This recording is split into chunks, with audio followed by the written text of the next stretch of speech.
채옹은 후한의 인물로 연주 진류군 어현 사람이에요.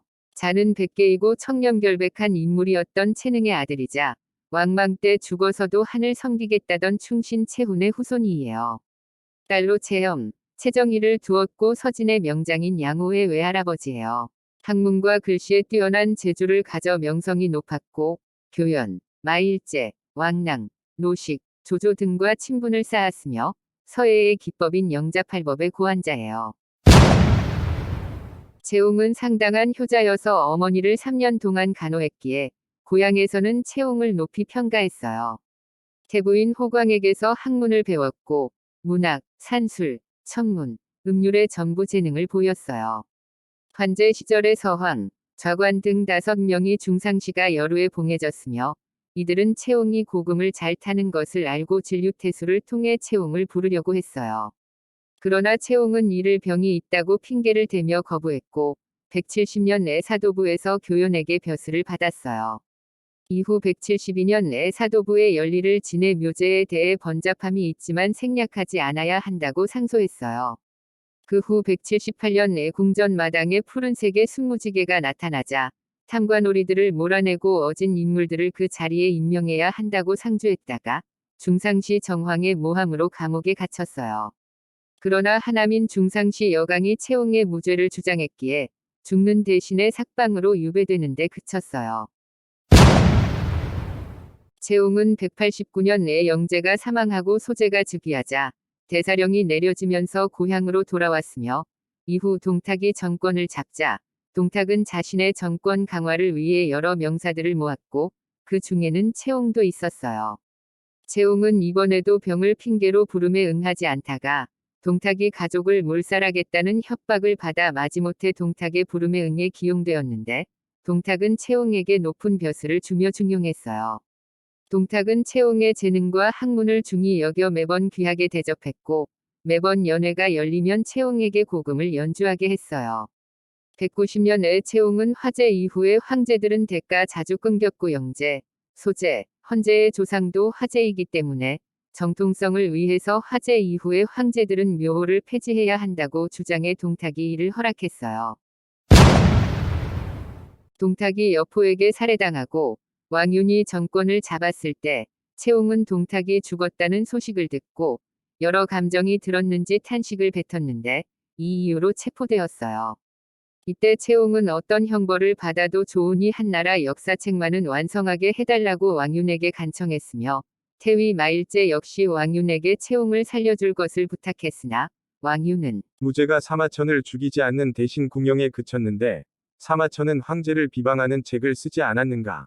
라며 이를 받아들이지 않았어요. 결국 채옹은 61세의 나이로 옥에서 죽고 말아요. 채옹은 학문의 조예가 깊어서 여러 경전과 고서를 많이 암기하고 있었어요.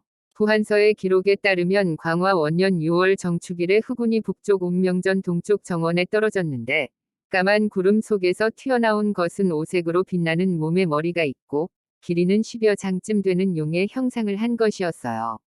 황제가 이를 두려워하여 채옹에게 무슨 징조인지 묻자 채옹이 여러 경전과 고서의 내용을 인용하여 그것이 매우 나쁜 징조임을 알려주었고 황제는 그의 상주문을 보고는 탄식하더니 일어나 옷을 갈아입으러 나갔어요.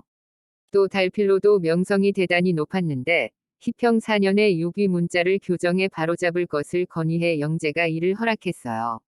채옹이 먼저 비석에 붉게 글을 쓴 다음 장인을 시켜 그대로 새기도록 해 이를 태학문 밖에 세웠어요. 그러자 유생들이 몰려와 그것을 베껴갔으며 비석을 세우자마자 그것을 구경하러 온 자와 베끼러 온 자들로 하루에도 1000대가 넘는 수레가 오가 사람들이 길을 가득 메웠어요. 또한 문장에 있어서도 높은 평가를 받았는데 광림종이 죽었을 때 7000명에 달하는 선비들이 몰려와 장례에 참석해 돌에 문장을 새긴 후에 비석으로 만들어 새겼는데 7000명 중에 채옹이 그 문장을 지었다는 기록이 있어요. 또한 그림에도 조예가 깊어 당나라 배효원의 정관공사 화사라는 책에도 채옹의 작품인 강학도와 소연료도가 목록에 올라 있으며 당나라 때까지만 해도 관부의 수장품 목록에 있었다는 기록이 있으나 현재는 남아있지 않아요. 채옹은 음악에 특히 최고의 경지에 이르러 있어 부한서에는 5회 지방 사람이 오동나무를 태워 밥을 짓고 있었는데 채옹이 그 나무 타는 소리를 듣고 훌륭한 목재임을 알아보고 타다 남은 것을 얻어 고금을 만들었는데 소리가 아름다워 사람들은 고금 끝이 불에 탄 것을 보고 그것을 초미금이라 불렀다는 기록이 있고 장질의 문사전에는 채옹이 오지방을 지나다가 석갈의 가운데 동쪽으로 16번째 마디에 있는 대나무가 피리로 만들 만하다고 알려주는데 그것을 가지고 피리를 만드니 신기한 소리가 났다는 기록까지 있어요. 거의 전설 수준의 일화들과 더불어 채옹의 초미금은 황제도 아꼈다는 기록이 있으니 과연 채옹의 천재성이 보이는 대목이네요.